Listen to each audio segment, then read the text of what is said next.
and he didn't think he could recover. I've come today to talk to somebody who has had some stuff that are your secrets that nobody knows about, and you've covered up all of the outward stuff. You've gotten over all of that junk. Some stuff you'll take to your grave that is on the outside. You've recovered from that, but what I want to know is what about the inner stuff you're taking to your grave? Because the Bible says in Psalm 51 that God desires truth in the inward part. Psalm 51 verse 10. He desires truth 6 through 10. He wants truth in the inward part, and in the hidden places he'll make you to know wisdom. It does no good to have the appearance but then have no godliness on the inside. It does no good to look like you've got it together and yet you're falling apart on the inside. It does no good to have everything and then don't have nothing going on the inside. What would it profit a man to gain the entire world and then mess around and lose his soul?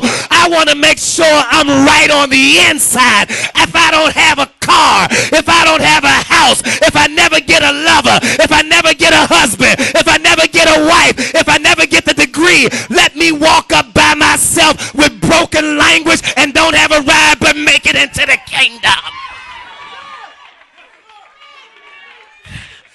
I want to make it into the kingdom.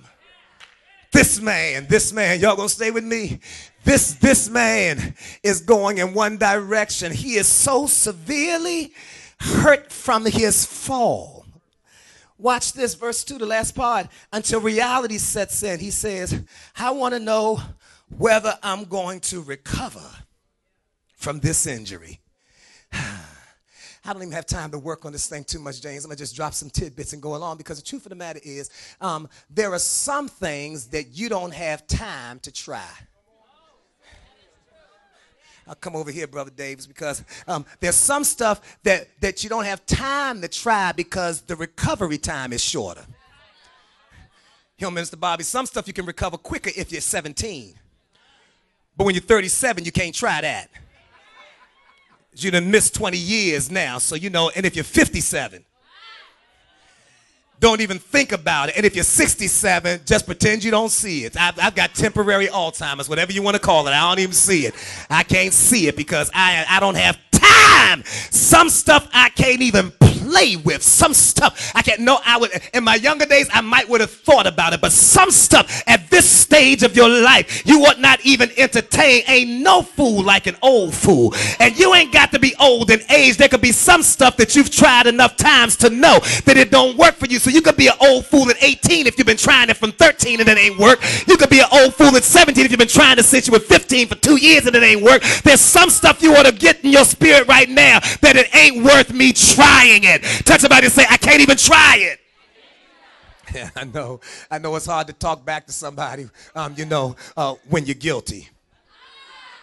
So, I'm going to help you out a little bit. What you should do is everything I say, just go on and do it anyhow so that folk won't know how guilty you are.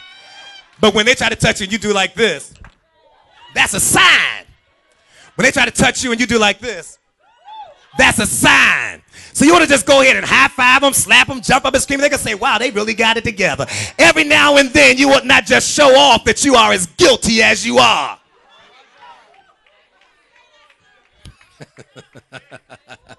So these are the characters there.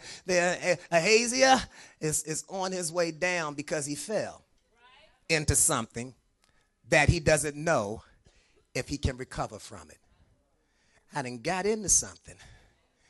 And listen, and I don't know if I can recover.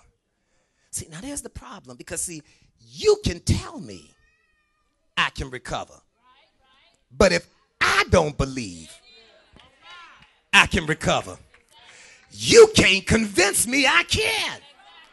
Because it's not what other people tell you, it's what you tell yourself. And that's the frustration of a teacher talking to a student, telling the student their potential.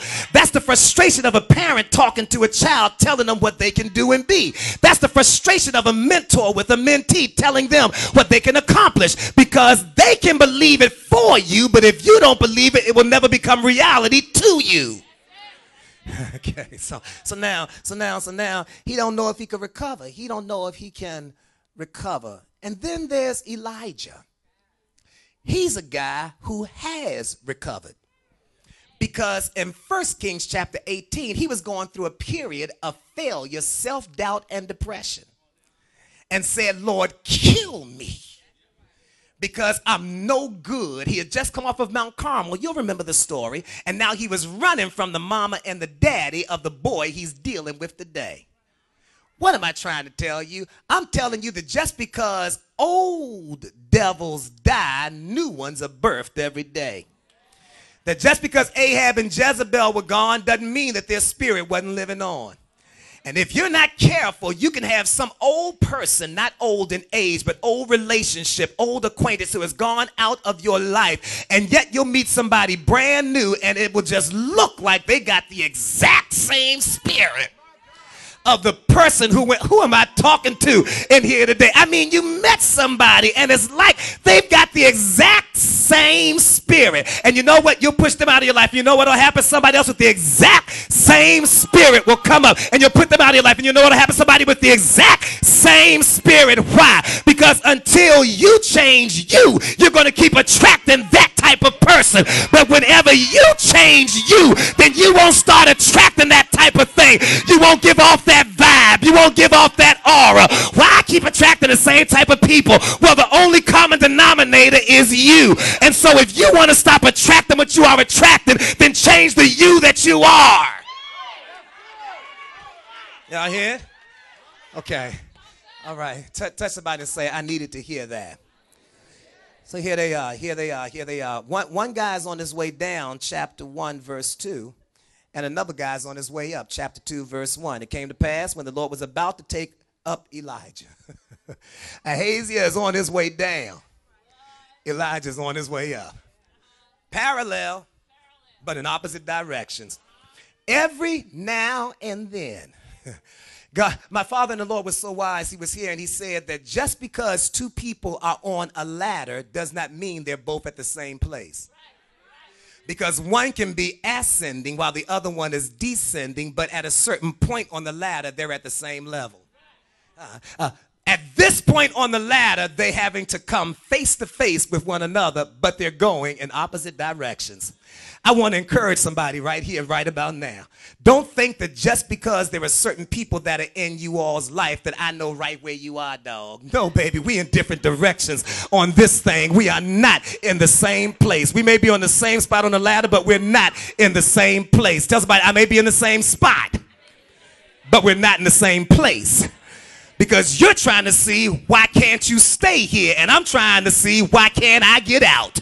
Two totally different things. You've decided that you want to stay right here, and I've decided I want to come out. I just want to know which side of the fence you're on. Are you the one that wants to know how much sin can I commit and still go to heaven? Or are you the one who is saying, I hate the fact that I commit sin because I'm on my way to heaven? I want to know what side you're on. Ooh, I love it, I love it, I love it. I'm just about done with it. So we've looked at the characters that are here, but let's look at the circumstances that brought them together. The circumstances that brought them together is that one of them is fallen and he can't get up. And the other one has gotten up and he won't come down. We've got two different circumstances that have brought them together. And watch this. The one who has fallen that can't get up now becomes codependent on somebody else. Because the Bible says that he now, in verse number 2 of this first chapter, it says that Ahaziah has to now get messengers to go talk to a God for him.